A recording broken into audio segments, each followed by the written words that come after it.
أعوذ بالله من الشيطان الرجيم بسم الله الرحمن الرحيم.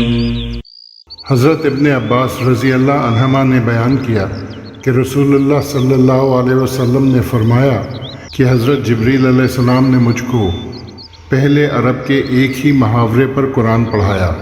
میں نے ان سے کہا اس میں بہت سختی ہوگی. میں بار بار ان سے کہتا رہا کہ اور محاوروں میں بھی پڑھنے کی اجازت دو، یہاں تک کہ 7 محاوروں کی اجازت ملی. Narrated Abdullah bin Abbas, Allah's Messenger, peace be upon him, said, Gabriel recited the Quran to me in one way.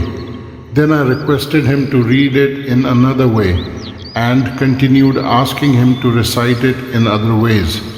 And he recited it in several ways till he ultimately recited it in 7 different ways.